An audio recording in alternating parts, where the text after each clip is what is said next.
Chancellor मर्ज का भारत में स्वागत करना मेरे लिए विशेष प्रसन्नता का विषय है। ये एक सुखद संयोग है कि स्वामी विवेकानंद जी ने ही भारत और जर्मनी के बीच दर्शन, ज्ञान और आत्मा का सेतु बनाया था। आज चांसलर मर्ज की यह यात्रा उसी सेतु को नई ऊर्जा, नया विश्वास और नया विस्तार प्रदान कर रही है। चांसलर के रूप में यह उनकी भारत ही नहीं बल्कि एशिया की पहली यात्रा है। यह इस बात का सशक्त प्रमाण है कि वे भारत के साथ संबंधों को कितना गहरा महत्व देते हैं। उनके पर्सनल अटेंशन और कमिटमेंट के लिए मैं उनका बहुत बहुत धन्यवाद करता हूं। भारत जर्मनी के साथ अपनी मित्रता और साझेदारी और सुदृढ़ करने के लिए पूरी तरह से प्रतिबद्ध है।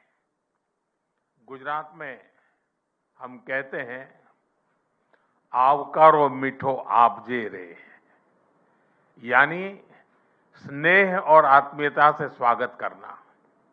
इसी भावना के साथ हम चांसलर मर्ज का भारत में हार्दिक अभिनंदन करते हैं। फ्रेंड्स, चांसलर मर्ज की ये यात्रा एक विशेष समय हो रही है। पिछले वर्ष हमने अपने रणनीतिक साझेदारी के 25 वर्ष पूरे किए और इस वर्ष हम अपने राजनयिक संबंधों के 75 वर्ष भी मना रहे हैं। ये माइलस्टोन्स केवल समय की उपलब्धियां नहीं है, ये हमारी साझा महत्वाकांक्षाओं, परस्पर विश्वास और निरंतर सशक्त होते सहयोग के प्रतीक है। भारत और जर्मनी जैसे देशों की अर्थव्यवस्थाओं के बीच करीबी सहयोग पूरी मानवता के लिए महत्वपूर्ण है। बढ़ते व्यापार और निवेश संबंधों ने हमारे स्ट्रेटेजिक पार्टनरशिप को नई ऊर्जा दी है। हमारा द्विपक्षीय व्यापार अब तक के अपने सर्वोच्च स्तर पर पहुंच चुका है और $50 बिलियन के आंकड़े को पार कर गया है। 2000 से अधिक जर्मन कंपनियां लंबे समय से भारत में मौजूद है। ये भारत के प्रति उनके अटूट विश्वास और यहां मौजूद अनंत संभावनाओं को दर्शाता है। आज सुबह भारत जर्मनी सीईओ फोरम में इसकी जीवंत झलक दिखाई दी। फ्रेंड्स, भारत और जर्मनी के बीच टेक्नोलॉजी सहयोग प्रति वर्ष मजबूत हुआ है और आज इसका प्रभाव ग्राउंड पर स्पष्ट रूप से दिखाई देता है।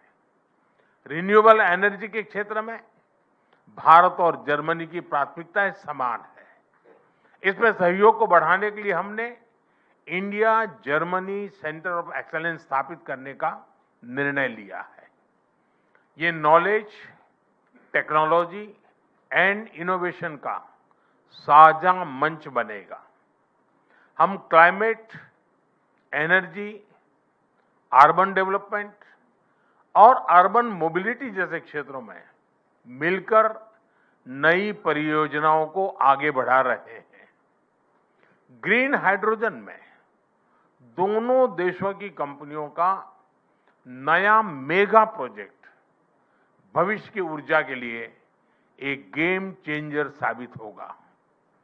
भारत और जर्मनी सिक्योर, ट्रस्टेड और रेजिलिएंट सप्लाई चेन के निर्माण के लिए मिलकर के काम कर रहे हैं।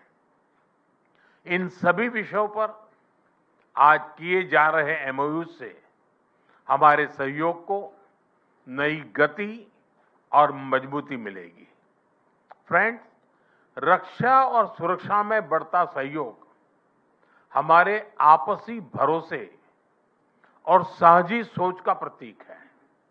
रक्षा व्यापार से जुड़ी प्राथमिकताओं को सरल बनाने के लिए मैं चांसलर मर्ज का हृदय से आभार व्यक्त करता हूं। हम रक्षा उद्योगों के बीच सहयोग बढ़ाने के लिए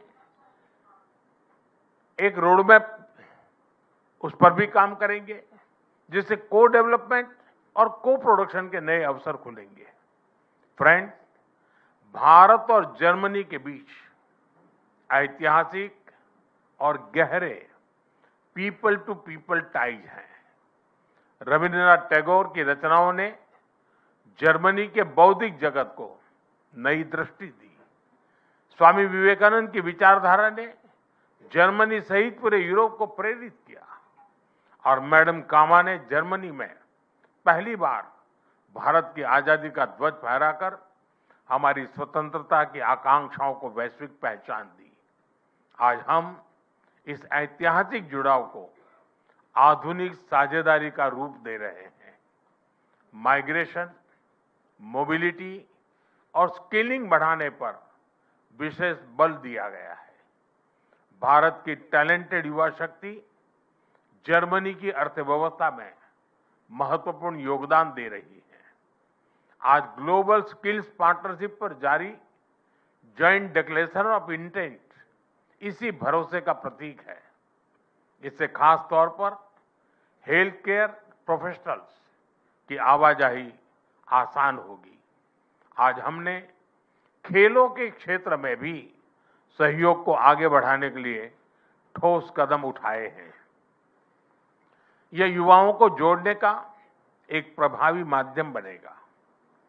आज हायर एजुकेशन पर बना कॉम्प्रिहेंसिव रोडमैप शिक्षा के क्षेत्र में हमारी साझेदारी को नई दिशा देगा। मैं जर्मन विश्वविद्यालयों को भारत में अपने कैंपस खोलने के लिए आमंत्रण देता हूं। भारतीय नागरिकों के लिए वीजा फ्री ट्रांजिट की घोषणा के लिए मैं चांसलर मर्ज का आभार व्यक्त करता हूं। इससे दोनों देशों के लोगों के बीच नजदीकियां और बढ़ेगी। मुझे खुशी है कि गुजरात के लोथल में बनाए जा रहे नेशनल मैरीटाइम हेरिटेज कॉम्प्लेक्स से जर्मन मैरीटाइम म्यूजियम जुड़ रहा है। यह दोनों देशों की मैरीटाइम हिस्ट्री को जोड़ने वाला ऐतिहासिक कदम है। ट्रेडिशनल मेडिसिन के क्षेत्र में गुजरात आयुर्वेद यूनिवर्सिटी का जर्मनी के साथ करीबी सहयोग रहा है। इस महत्वपूर्ण विषय पर आज किए जा रहे एमओयू से हमारा सहयोग को और अधिक बल मिलेगा। फ्रेंड्स, भारत और जर्मनी की हमेशा कंधे से कंधा मिलाकर हम चलते रहे हैं। हमारी दोस्ती का प्रभाव ग्लोबल स्टेज पर भी दिखाई देता है। घाना, कैमरून और मलावी जैसे देशों में ज्वाइंट प्रोजेक्ट से हमारी ट्राइलेटरल विकास साझेदारी दुनिया के लिए एक सफल मॉडल है। हम ग्लोबल साउथ के देशों के विकास के लिए अपने साझा प्रयासों को आगे भी निरंतर जारी रखेंगे। इंडो पैसिफिक दोनों देशों के लिए हाई प्रायोरिटी है। इस क्षेत्र में हमारे तालमेल को बढ़ाने के लिए हम एक कंसल्टेशन मैकेनिज्म की शुरुआत करने जा रहे हैं। आज हमने यूक्रेन और गाजा सहित कई वैश्विक और क्षेत्रीय मुद्दों पर विस्तार से चर्चा की।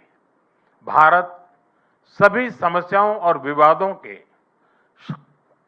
शांतिपूर्ण समाधान का पक्षधर रहा है और इस दिशा में किए जा रहे सभी प्रयासों का समर्थन करता है। हम एकमत है कि आतंकवाद पूरी मानवता के लिए एक गंभीर खतरा है। भारत और जर्मनी इसके विरुद्ध एकजुट होकर पूरी दृढ़ता से लड़ाई जारी रखेंगे। भारत और जर्मनी सहमत है कि ग्लोबल चैलेंजेस से निपटने के लिए ग्लोबल इंस्टीट्यूशंस में सुधार अत्यंत महत्वपूर्ण है। यूएन सिक्योरिटी काउंसिल में सुधार के लिए G4 के माध्यम से हमारा संयुक्त प्रयास इसी सोच का प्रमाण है। एक्सेलेंसी, 140 करोड़ भारतवासियों की ओर से मैं एक बार फिर आपका भारत में हार्दिक स्वागत करता हूं। मुझे विश्वास है कि आज की चर्चा भारत जर्मनी साझेदारी को नई ऊर्जा और स्पष्ट दिशा देगी। आपकी यात्रा, आपके व्यक्तिगत जुड़ाव और भारत के प्रति आपकी गहरी मित्रता के लिए मैं आपको हृदय से धन्यवाद करता हूं। दांके शोन।